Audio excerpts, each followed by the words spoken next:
Baik, assalamualaikum warahmatullahi wabarakatuh. Selamat pagi, sobat pengadaan. Kali ini kita akan sedikit membahas tentang perpajakan dengan tema PPN dan PPH. Namun sebelum kita mulai materi pembahasan, perkenalkan dulu saya Pak Tikno dari Fungsional PPJ, bagian PPJ Seda Kabupaten Pati, selaku moderator. Di sebelah kiri saya narasumber dari KPP Pratama, mungkin bisa perkenalan, Mas. Ya. Selamat pagi, siang, malam ya, sobat pengadaan ya, Pak. Ya, betul. Ya, perkenalkan saya Widi Widiatmoko Prasaputra, tim penyuluh pajak dari KPP Pratama Pati. Iya. Nama panggilannya Mas? Widi. Mas Widi. Iya, Oke, Pak. baik. Boleh dipanggil tulus juga boleh. Siap. Iya. Oke. Baik. Jadi gini Mas Widi, di dalam pengadaan barang jasa, teman-teman dari pelaku pengadaan ini kan sering curhat ya ke kita, konsultasi dan diskusi terkait dengan perpajakan khususnya PPN dan PPH dalam pengadaan barang jasa pemerintah. Nah, mungkin ini nanti bisa dijelaskan secara jelas namun ringkas. Kita mulai dulu untuk tema yang pertama, yaitu tentang PPN. Nah, PPN ini seperti apa, Mas, dalam pengadaan barang jasa pemerintah? Iya, PPN ya, biasa disingkat PPN ya, pajak pertambahan nilai ya, Pak. Dalam konteks pengadaan jasa pemerintah, jadi kan di sini yang melakukan transaksi itu instansi pemerintah ya, Pak ya. Betul. Nah, instansi pemerintah mungkin bertransaksi dengan tekanan. Nah, tekanannya PKP nih ceritanya, pengusaha kena pajak. Otomatis ketika mau untuk pencairannya dari PKP itu kan menerbitkan faktur, Pak. Gitu, menerbitkan faktur. Nah, instansi pemerintah sebagai pemungut pajak harus memungut pajaknya, memungut PPN-nya. 11% sesuai Undang-Undang HPP, Harmonisasi Peraturan Perpajakan, per 1 April 2022 tarifnya itu 11%, Pak, PPN. Ya dulu kan mungkin yang kita tahu PPN 10% ya. Betul. Nah, tapi sekarang ini kan 11%. Nah, instansi pemerintah dalam hal ini mungkin kalau di sini wilayah Pati ya, Pak ya. Betul, di wilayah Pati. Pati ya. Itu nanti memungut PPN-nya, Pak. Oh, gitu. Memungut PPN-nya. Iya. PD ya. Bendahara PD memungut PPN-nya 11% dari transaksi yang telah dilakukan tadi. Nah, kemudian ini Mas Budi ya, ada banyak teman-teman juga ini, terutama PD tanya bagaimana cara ngitung PPN-nya. Nah, ini kan kadang-kadang teman PD beda persepsi ini, teman-teman yang khususnya anak ini masalah pemungutan. Jadi kan, Pak. Jadi kalau PPN itu kan istilahnya DPP ya, Pak ya, dasar pengenaan pajak. Misalnya dari nilai 60 juta. Ya. Dengan tambahkan PPN-nya di situ. Nah, PPN kan 11% ditambah 11%. Nah, 11%-nya nanti dengan pungut oleh instansi pemerintah disetorkan ke kas negara. Nah, jadi ya nanti sisanya dibayarkan ke rekanannya. Jadi penyediaannya. Gitu, Pak. Berarti kesimpulannya kalau pengenaan DPP itu rumusannya ada tadi ya? Iya, dasar pengenaan pajak, Pak.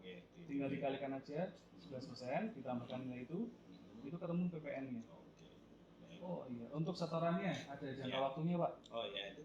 Kalau misalnya jenengan kan memungut.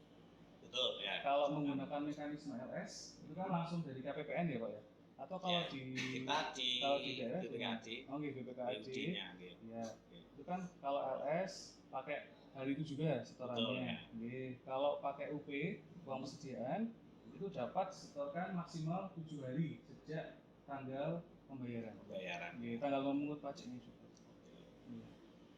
Baik, saya kira yang terkait dengan PPN cukup jelas ya. Jadi mungkin nanti buat refer nih teman-teman dari pelaku pengadaan, baik pelaku usaha maupun dari bendahara pengeluaran selaku yang punya kewajiban ya. Iya, Pak, betul. Nah, mungkin yang Selanjutnya yang terkait masih PPN ini Mas Yudi Iya, ya. Pak. Gimana, Pak? Pertama pengenaan terkait penetapan ya PKP. Itu pelaku usaha seperti apa? Apakah pelaku usaha perorangan atau yang notabene itu UMKM, OP ya, usaha perorangan atau penyedia yang berbentuk badan usaha. Nah, ini mungkin bisa dijelaskan ya. Jadi kalau pengusaha kena pajak itu bisa orang pribadi maupun badan, Pak. Jadi syaratnya mengajukan, Pak, mengajukan ke kami. Jadi ke KPP Fatmawati ada persyaratan-persyaratan tertentu. Nanti kalau ada pertanyaan bisa follow juga di Instagram kami, Pak. Iya, kami ada layanan konsultasi juga di Pajak Pati. Pajak Pati Instagram kami. Nah, kalau ketika omsetnya melebihi 4,8 miliar. 4,8 M ya? Ya. Dalam setahun ya Mas? Ya. Itu otomatis menjadi PKP, Pak. Wajib dikukuhkan menjadi pengusaha kena pajak. Oh gitu ya. Jadi tadi kuncinya adalah pada omsetnya ya. Jadi omset itu menjadi penentu pelaku usaha itu punya kewajiban atau tidak untuk ditetapkan sebagai PKP. Iya, lebih seperti itu ya Mas. Namun ketika belum mencapai itu dan ingin dikukuhkan sebagai pengusaha kena pajak itu bisa. Bisa ya? Iya, bisa.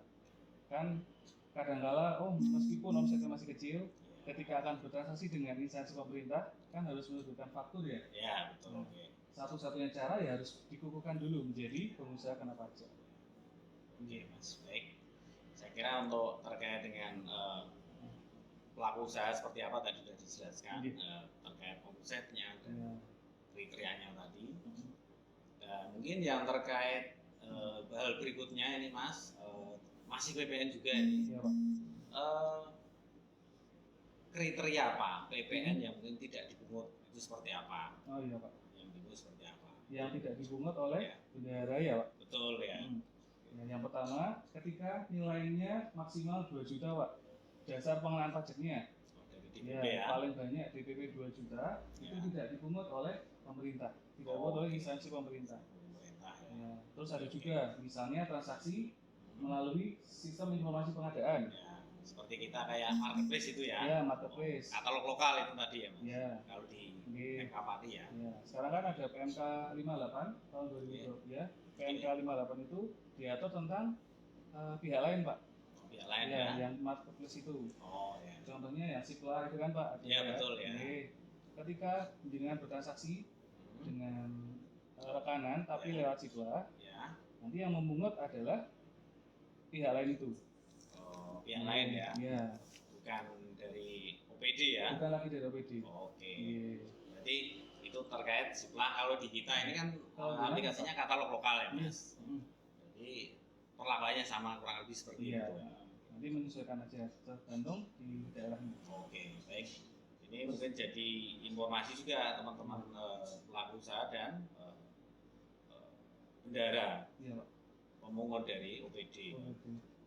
Kemudian yang terkait PPN ini Mas, ini yang tema masih terkait PPN juga.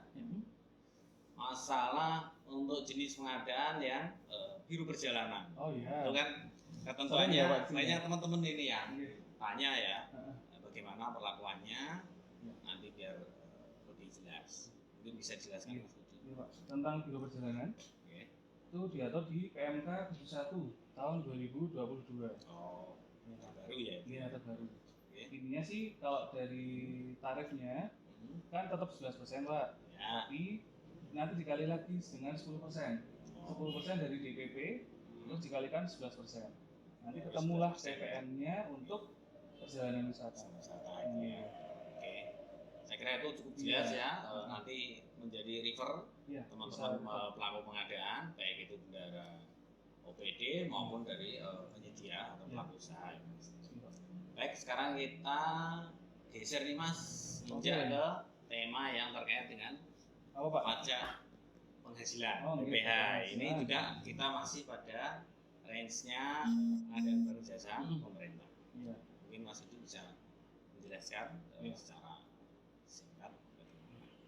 Kalau tentang PPh yang terkait dengan instansi pemerintah, transaksinya berarti kan ada PPh 22, PPh 23, sama final ya Pak. PPh final 4 ayat 2. Yang sering banget bendera-bendera kan itu. Betul ya. PPh 22 untuk pembelian barang, misalnya dari dinas kesehatan atau dari mana ya yang gampang ya, dinas kesehatan mau belanja ATK. Seda mau belanja ATK. Itu nanti ketika nilainya di atas 2 juta, harus dipungut PPh 22, PPh pasal 22. Pasal 22 ya. Iya Pak. Nah itu tarifnya berapa Mas Budi? Iya, 1,5% Pak. 1,5%. Nah itu kriterianya seperti apa yang 1,5%? Yang 1,5% itu dari DPP tanpa PPN. Tanpa PPN ya? Ya, dari dasar pengenaan pajak dikalikan 1,5%. Seandainya ternyata nggak ada NPP-nya, itu nanti. Itu gimana? Iya, 3% Pak.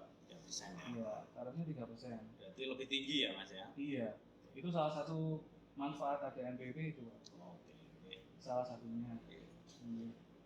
Kemudian yang tadi kriteria tarif, kemudian subjeknya, yang tidak dilakukan pemungutan atas PPh itu seperti apa Mas? Mungkin bisa disampaikan. Mirip dengan yang tadi PPN Pak. Mirip ya? Ya, seandainya ada jenengan transaksinya di atas atau di bawah belum mencapai 2 juta, itu tidak dipungut PPh 22-nya. Nah, terus juga ada pembelian gabah beras. Itu aturan lengkapnya ada di UU HPP tadi Pak, Undang-Undang Administrasi Peraturan Perpajakan. Jadi garis bawahnya tidak dilakukan pemungutan ya itu ya? Iya. Untuk kriteria tertentu sesuai di ketentuan itu tadi ya. Betul Pak. Karena kita ini kan di PMK Pati, terutama UPD, yang ada pengadaan seperti beras, untuk bahan makan pokok itu kan banyak sekali ya Mas kebutuhan. Nah itu memang teman-teman pelaku usaha juga perlu paham terkait dengan bagaimana pengenaan PPh-nya dan pengecualiannya seperti apa. Tadi diatur di dalam PMK nomor berapa? Kalau yang apa Pak? Yang PPh tadi, yang terkait tidak ada pemungutan. Oh itu di Undang-Undang HPP Pak? Langsung muncul ya? Iya muncul sih. Undang-Undang Administrasi Peraturan Perpajakan. Ya. Untuk teknisnya nanti diatur di aturan-aturan pelaksanaan di bawahnya. Nah, tadi udah bicara tentang PPh pasal 22 untuk jenis barang. Ya. Kemudian untuk yang pasal 23 seperti apa Mas? Ya. 23 itu untuk sewa, jasa, dan ada juga untuk sewa jasa itu sewa dan jasa Pak. Oh ya, itu 2%. 2% ya. Tarifnya. Oh, 2%. Ada juga 15%. Oh, 15% ya. Terus kalau 15% itu dividen, bunga, royalti, dan hadiah. Hadiah ya. Nah, itu 15%. Kalau seringnya mungkin kalau di instansi pemerintah itu yang 2% ya Pak. Betul, ya, itu yang 2%. 2%? Iya, sering. Contohnya sewa selain sewa bangunan. Misalkan kayak kita sering ini UPD sewa teratur untuk event kegiatan. Nah, itu ada Pak, bisa masuk ke PPh pasal 23 ya. Tapi kalau 23 itu istilahnya dipotong bukan dipungut. Oh ya, dipotong ya. Ini teman-teman, sobat pengadaan juga harus paham. Jadi beda dipungut dengan yang tadi satunya apa Mas? Dipotong. Nah, itu mungkin dijelaskan Mas itu Mas. Secara ringkas. Kalau dipungut itu berarti nilainya ditambahkan Pak. Contohnya PPN, nilai 60 juta. Dipungut PPN berarti ditambah 11%, ditambahkan dari 60 jutanya. Oh iya. Kalau dipotong ya dilongi istilahnya. Dilongi dari nilai DPP-nya. Kurang lebihnya seperti itu. Oh iya tadi Pak, kalau PPh 23 ternyata nggak ada MPP-nya.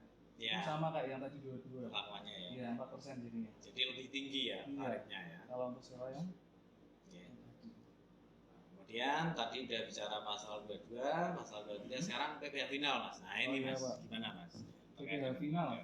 PPh final itu ketika misalnya transaksi dengan penyedia yang punya surat keterangan ini Pak, surat keterangan PP 23 tahun 2018. Oh gitu ya. Nah, punya suket istilahnya. Surat keterangan ya, SKP itu ya? Beda. Kalau ini yang ini ada dua Pak, ada SKP, ada suket.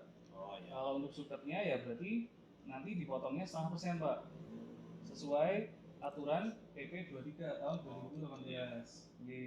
Lah, bedanya surat keterangan dengan surat SKB itu apa Ya, Mas? kalau SKB Teman-teman ya, kan banyak ini pelaku usaha. kalau SKB kan itu istilahnya beda Pak, nanti melakukan pengajuan dulu. Oh, pengajuan ya. Nanti bisa SKB dapat bebas untuk dilakukan pemotongan pemungutan. Oh. Tapi kalau yang tadi surat keterangan tadi tetap dipotong, dibungut 0,5%. 0,5% ya. Ya. Oh, Mirip pajak final. pajak final ya. Ya, cuman ini dilakukan oleh instansi pemerintah. Oh, gitu. Nah. Oke. Baik, saya kira yang terkait PPh pasal 22, 23 dan final saya kira secara besar sudah jelas. Kemudian yang terkait selanjutnya nih Mas. Iya Pak. Ini kan ada hak dan kewajiban dari pelaku usaha ya. Pelaku usaha itu ada dua Mas, jadi berbentuk usaha perorangan atau penyedia bentuk badan usaha. CVPT gitu ya. Nah itu terkait kewajibannya terkait khususnya nih Mas, teman-teman ini pelaku usaha banyak tanya juga. Pelaporannya itu seperti apa? Untuk yang usaha berbentuk badan.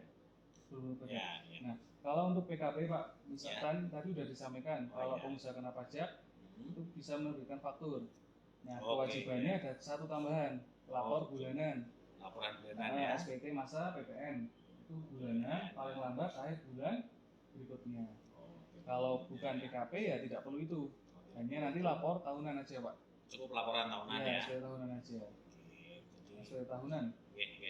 Oke Mas Yudi, saya kira yang terkait dengan kewajiban pelaku usaha tadi baik perorangan ini memang banyak sekali yang tanya juga ini ke kami ya. Kemudian terkait dengan tadi sudah disinggung di awal ya, definisi barang atau jasa yang tidak kena pajak. Nah itu seperti apa? Tadi kan sedikit ya. Mungkin bisa diulas agak detail sedikit. Iya Pak. Karena ini terkait dengan seperti tadi bahan pokok, kemudian yang ada di dalam etalase katalog lokal ya. Bisa dijelaskan. Jadi kalau PPN ini berlaku negatif list Pak. Negatif list. Negatif list PPN-nya tadi ada di istilahnya non BKP, non barang kena pajak, dan non jasa kena pajak. Yang diatur di situ. Secara aslinya sebenarnya semua barang itu ada PPN-nya Pak, kena PPN. Secara prinsip ya? Ya, prinsipnya kena. Tapi ada yang di istilahnya khusus tadi, ya. Perlakuan khusus ya. Non BKP dan non BKP. Nah, kalau untuk non BKP, non barang kena pajak, sesuai Undang-Undang HPP Pak, UU Nomor 7 Tahun 2021, itu ada dua Pak, non BKP. Oh gitu ya? Iya, ada dua macam. Yang pertama makanan minuman yang disediakan oleh restoran atau rumah makan, warung. Ya, itu masuk non BKP. Dan ada juga uang tunai, emas batangan, dan surat berharga. Itu non BKP Pak. Kalau untuk non BKP-nya ada beberapa Pak. Contohnya jasa boga, jasa catering, jasa pengadaan parkir. Nah, terus mungkin ada juga jasa keagamaan.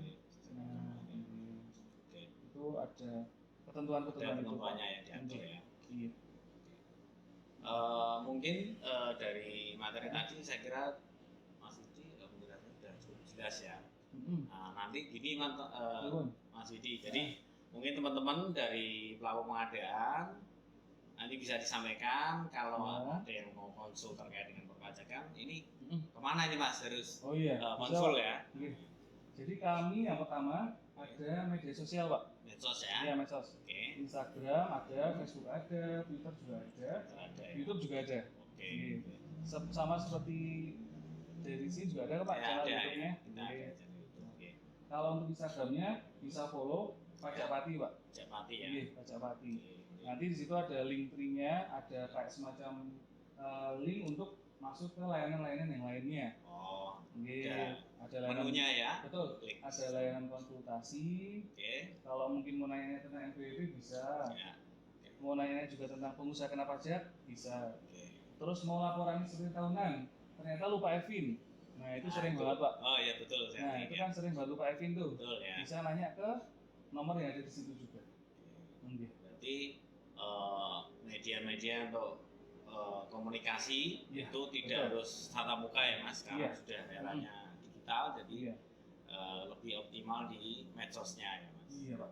Bahkan kalau mau datang harus pakai kunjung pajak dulu Pak istilahnya. Layanan antrian online dulu. Iya. Jadi itu. Jangan lupa follow mungkin kawan sahabat pengadaan ya. Pengadaan ya. Nah, mungkin bisa follow di Pajak Pati ya. Nanti ada info-info menarik di sana Pak. Tentang pajak. Siap. Terima kasih Mas Widi atas penyampaian materinya. Ini sangat bermanfaat. Mudah-mudahan teman-teman pelaku pengadaan, baik itu pelaku usaha maupun daerah pemungut atau teman-teman dari UPD bisa menjadi referensi ya Mas. Iya Pak, benar Pak. Nah, terkait nanti teknisnya nanti bisa konsultasi secara online seperti tadi yang disampaikan Mas Widi. Terima kasih Mas Widi atas penyampaian materinya. Saya atas nama pribadi dan teman-teman dari UKBPJ Kota Pati mengucapkan terima kasih atas kehadirannya. Semoga materi ini nanti bermanfaat ya untuk teman-teman PMK Pati khususnya UPD maupun yang pelaku usaha. Terima kasih Mas Widi. Sama-sama Pak. Terima kasih. Assalamualaikum warahmatullahi wabarakatuh. Terima kasih.